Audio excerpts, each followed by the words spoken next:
شروع اللہ ہی کے نام سے جو بڑا مہربان نہایت رحم کرنے والا ہے۔ رمضان المبارک کے بکھرے موتی۔ پہلا اشرا۔ رمضان المبارک کا خاص برکت والا عمل، رزق کی برکت، معاشی مشکلات کے حل اور قرضوں سے چھٹکارے کے لیے انتہائی آزمودہ عمل۔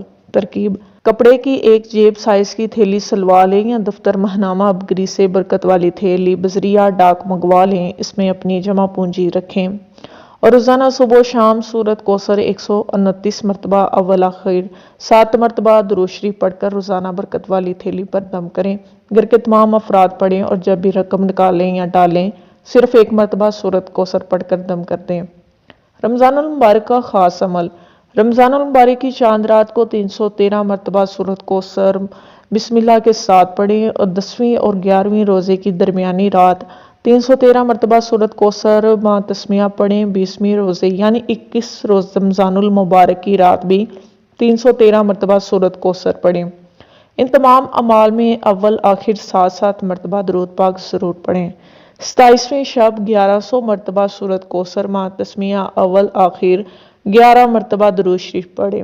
یہ عمل چند افراد مل کر بھی کر سکتے ہیں اور عید کی نماز کے بعد 313 مرتبہ سورۃ کوثر مع تسمیہ اول آخر 7 مرتبہ درود شریف پڑھیں۔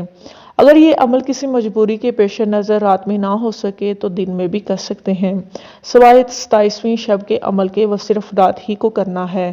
قائرین، سارا سال آپ سارے وظیفے پڑھیں لیکن جو رمضان کا وظیفہ ہے، جو رمضان کی عبادت ہے، اس کی فضیلت نہیں مل سکتی۔ سالہ سال کا آزمودہ ٹوٹکا کیا آپ نے آزمایا؟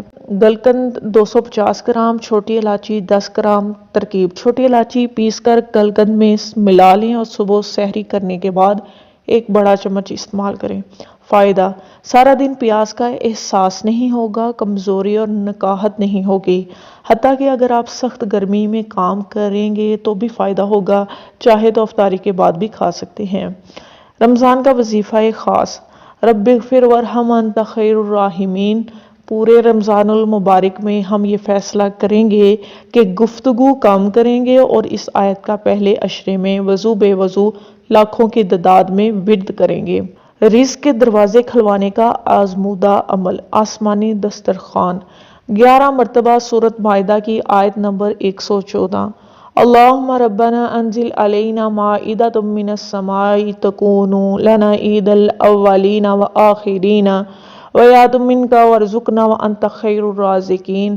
اول آخر تاک تعداد میں درود شریف پڑھیں اور آسمان کی طرف منہ کر کے پھونک ماریں اور اللہ پاک سے دعا مانگیں۔ افطاری کے وقت اس عمل کا اہتمام آپ کے رزق میں بہت زیادہ کشادگی اور بہتری کا سبب ہوگا۔ معاشی مشکلات، رزق کی تنگی اور گھریلو پریشانیوں میں گھری افراد کے لیے یہ عمل بہت ہی مجرب ہے۔ عبادات میں رغبت اور گناہوں سے نفرت حاصل کرنے کے لیے دن میں 1 مرتبہ اسے ضرور کریں۔ ہزاروں واقعات میں سے صرف ایک آپ کے لیے۔ مشاہدہ: محترم حضرت حکیم صاحب السلام علیکم۔ سب سے پہلے میں آپ کا شکریہ ادا کرتی ہوں۔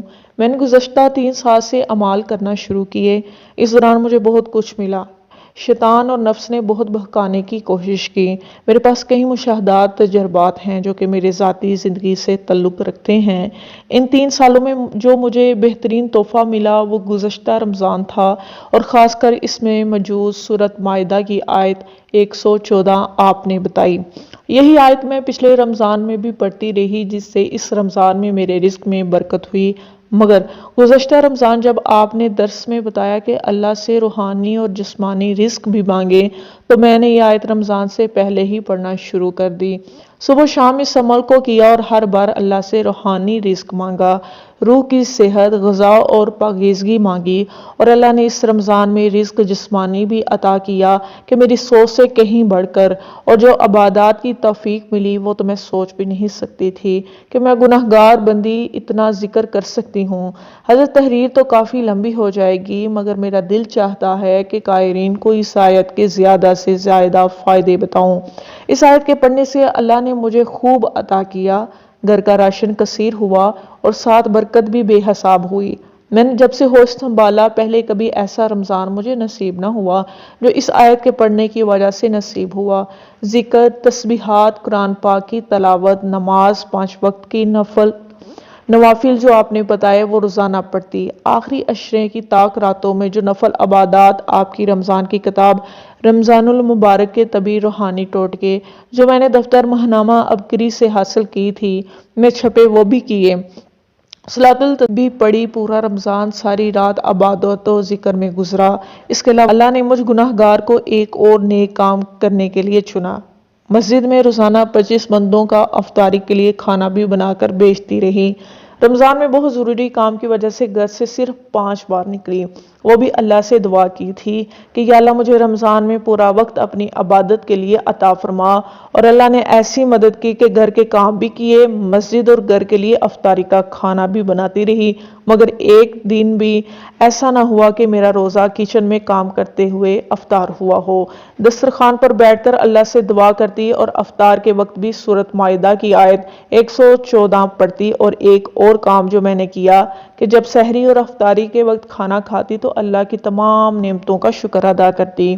مجھ گناہ گار کے لیے گزشتہ رمضان یادگار رہا، میں دعائیں کرتی رہی کہ یا اللہ میں اس قابل نہیں جتنا تو نے عطا کیا، اگر میرے نصیب میں اگلا رمضان ہے تو وہ اس سے زیادہ میرے لیے یادگار بنا، اور جس طرح اس رمضان میں عبادت کی توفیق دی عام دنوں میں بھی ایسے توفیق دینا، اور ایک سب سے بڑی بات جو ایک کام جو کہ میں چھوڑنا چاہتی تھی مگر بار بار کوشش کے باوجود وہ ہو جاتا، میں عاجز آ گئی تھی، حاجت کے نوافل بھی پڑھے مگر اس گناہ سے بھی مجھے چھٹکارا نہ ملا، تو اسی آیت مائدہ 114 کی وجہ سے کیونکہ میں دعا کرتی کہ یا اللہ میری روح کو پاک کر دے اور طاقتور بنا۔ قائرین اس آیت نے مجھے جو کچھ دیا وہ میں جتنا بھی لکھوں کم ہے۔ آخر میں اتنا ہی کہتی ہوں کہ اس چھوٹی سی آیت میں اتنا کچھ ہے بیان کرنا مشکل ہے، تو پورے قرآن پاک میں کیا کچھ نہیں مل سکتا، بات بس یقین کی ہے۔ میں نے جس کو کسی کو بھی بتایا کہ اس آیت کے پڑھنے سے اللہ نے مجھے عبادات اور ذکر کی توفیق دی تو وہ حیران ہوتا کہ گھر کے کام، مسجد کا کھانا بھی بنایا، پھر بھی وقت کیسے ملتا ہے۔ میں کہتی کہ میں اللہ سے دعا بھی کرتی کہ اللہ وقت میں برکت دے اور مجھے کثیر رزق اور صحت بھی عطا کر۔ محترم حضرت حکیم صاحب، آپ کی دعاؤں سے بہت کچھ ملا ہے، اللہ آپ کو اور تسبیح خانے کو ہر بری نظر اور آفت سے محفوظ رکھے اور سدا آباد رکھے، آمین۔ اس کے ساتھ ہی ویڈیو کا اختتام کرتے ہیں، امید ہے آپ کو ویڈیو ضرور پسند آئی ہوگی۔ Thanks for watching.